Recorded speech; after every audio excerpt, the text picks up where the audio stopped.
What's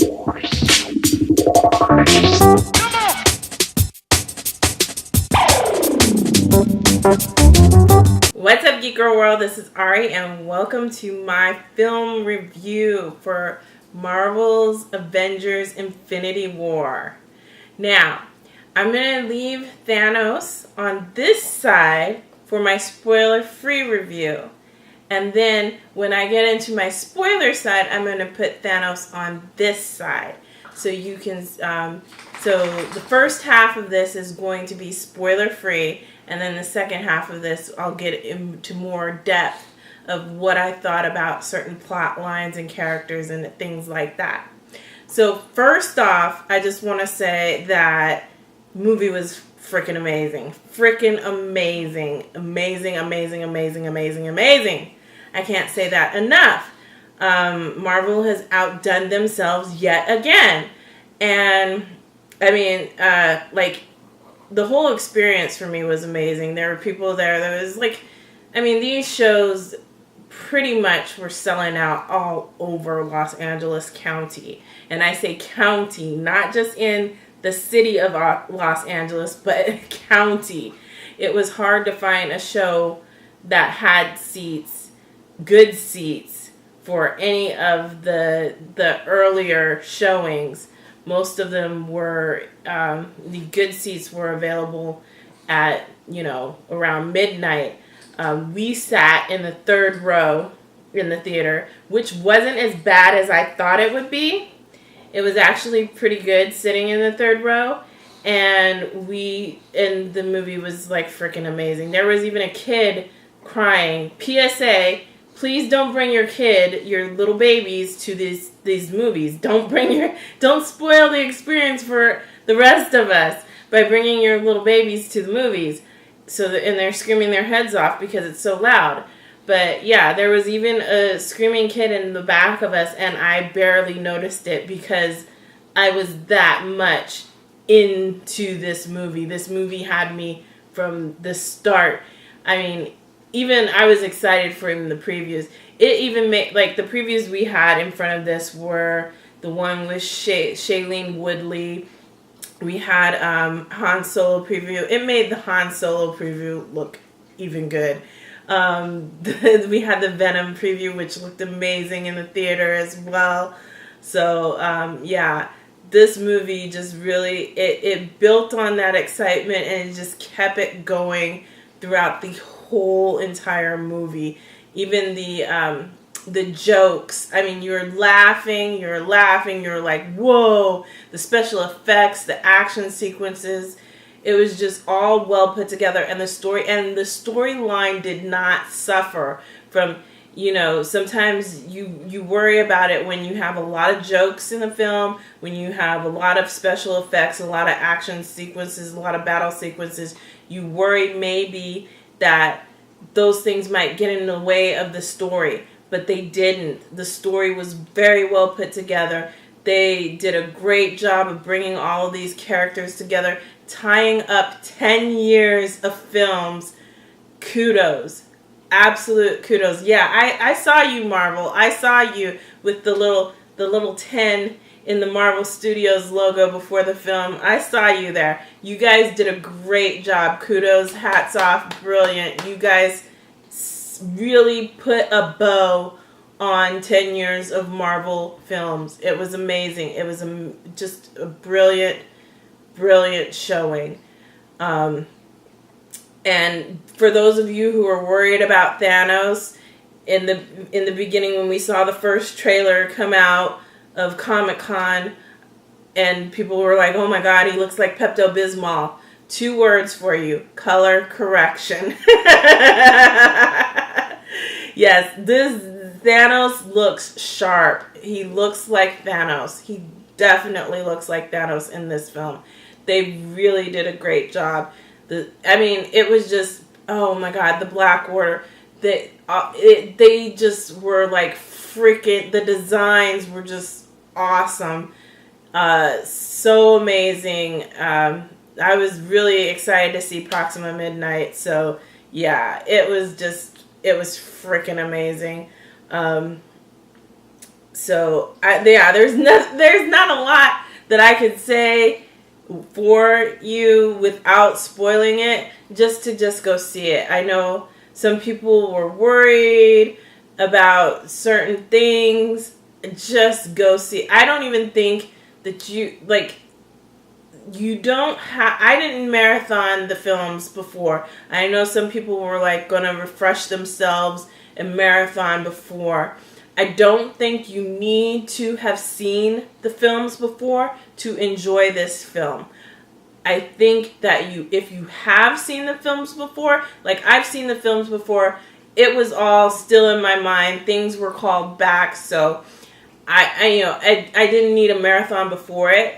But I think you benefit if you have seen the movies, all 10 years of Marvel Studios movies before. I think you benefit from that. Just little things that they put in there. I mean, this is like a candy store full of like just goodies, and then there's little just accents put onto it that only a person who has seen all of the movies will get. So definitely it's definitely newcomers can enjoy this just right off the rip, but you get more out of it from having seen all of the movies in the Marvel Studios universe. So with that, I'm going to move my Thanos over to this side, and we are going to get into the spoiler review of this. We're going to get into some spoilers, and I'm going to just tell you, for one, I love Stephen Strange. Oh my gosh. If I can love Benedict Cumberbatch anymore from his turn as Sherlock, his portrayal of Stephen Strange is like amazing. He has the gravitas to carry Marvel into the next phases with his character. And I think you got some of that kind of like baton passing from him, from Robert Downey Jr. to Benedict Cumberbatch in this. You got some baton passing in here. I think with the way that the teams were set up and all the different fronts that they were fighting the Black Order and Thanos on. So one thing we got, we felt the weight of this. We felt the stakes were high for this right at the beginning, when we lost Heimdall and we lost Loki in like the first 10 minutes, which I was like freaking. I told people Loki is not going to die. They already tricked us before. They won't trick us again and kill Loki. Sure enough, they did. Stakes were high with this one.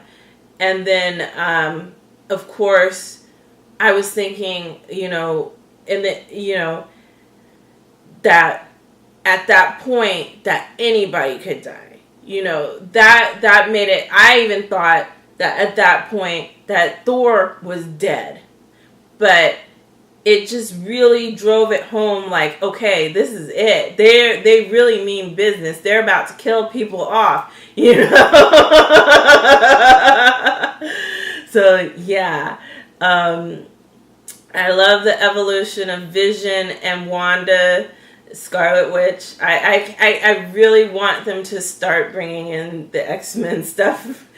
Please bring it in, and bring it in quick. Please, please, please.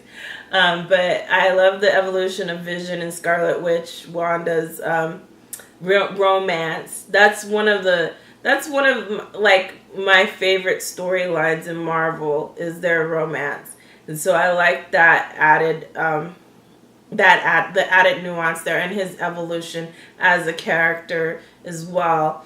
But yeah, we knew with Vision, we knew something was going to happen to Vision. We knew Vision had to die, and they really had it to where we were thinking, oh my God, maybe we can save Vision. Maybe like everything that we thought about this, knowing that he has the stone in his head, knowing that it powers him and it gave him life, knowing that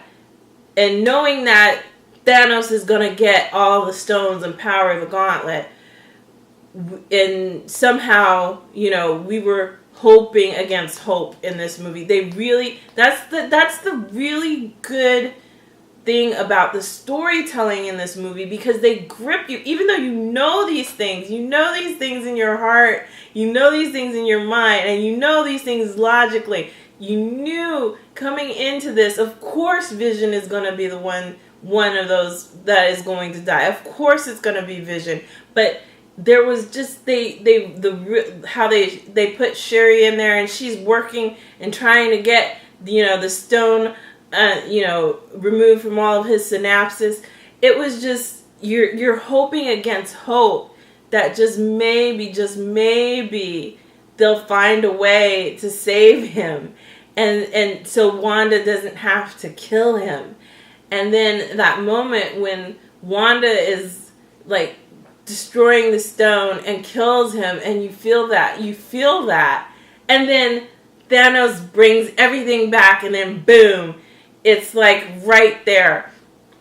Again, you suffer again. And it's not as beautiful a death as it was the first time. It's really heart-wrenching and like, oh my God. So yeah, this movie, it takes a lot out of you, and there's a lot going on. I'm going to have to see this movie a couple more times. I mean, I'm just coming right off fresh from the theater right now. And so it's a lot that's really fresh in my mind. A lot of good stuff just the banter between the characters. There is so much dialogue that is just really just so on point. And so, yeah, I'm going to have to see this movie like at least 10 times before it leaves the theater. And I don't think it will ever get boring to me, because the dialogue was just so well written. I mean, it was just so, the character interaction is just so, just these guys, they really put their heart and souls into this movie. They really did. I mean, and I know, and everybody was thinking, oh my God, Cap's gonna die. Cap's gonna die. There's one point where I was like really sure that Tony Stark was gonna die. And then he didn't. And then I was like, oh, thank God. Because, you know, I'm Team Iron Man. So I know I've said this before on this channel. I'm a DC girl at heart. I grew up reading DC comics. The only titles that I read of Marvel as a child were Iron Man and Uncanny X-Men. So these movies, these 10 years of Marvel Cinematic Universe has introduced me to a whole new world of Marvel characters. These characters, I carry them in my heart right now. And it's just making me so emotional thinking about this and thinking of how this is the culmination of 10 years of this, and these characters that I've grown to love and just really just know and just really be with.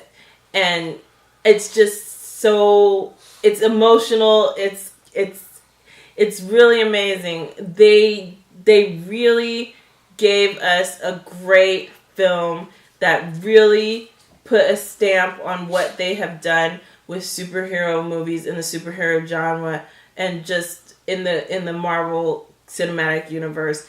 And I cannot wait to see what happens next in the part 2 of Infinity Wars. We do have an after credits piece, so if you stay in your seats, of course you should be trained now to know that you have to stay in your seats, especially if it's a Marvel movie. Stay in your seats. So we have the after credits sequence with Nick Fury, and of course he's calling in Captain Marvel, and we are, we see the star and we see her logo. So of course we know Captain Marvel is coming to save the day. And there were a lot of characters that weren't in this. Ant-Man wasn't here. Hawkeye wasn't here. We did get a tease of Adam Warlock in Guardians. So we know Adam Warlock is coming. Thanos is retired on his farm. So of course we know that Adam Warlock is going to come, somebody's got to come and kick his ass and restart the universe. So anyway, like I said, this movie is great. Go see it. And that's pretty much it. Let me know what your favorite things in the film were. I know my favorite things, just the banter back and forth between all the different characters. The dialogue was just very well written. Everybody was amazing in this. Everyone was amazing in this. So let me know what some of your favorite moments were. I mean, Thor opening the eye and letting this and having the star come through, and then the axe and him like using the Bifrost and coming down to Wakanda. The whole Wakanda fight scene. I mean, there are just so many. The scene in New York with Tony and Doctor Strange and they're fighting. Everything in here it was just jam packed from beginning to end with great moments. So let me know what you thought in the comments below, what your favorite moments were. Thank you for watching. Remember, like us on Facebook, follow us on Twitter, visit our website, and subscribe here. Subscribe to our Instagram. Don't forget to subscribe to our Instagram. And subscribe right here to our YouTube channel for more film reviews. Bye!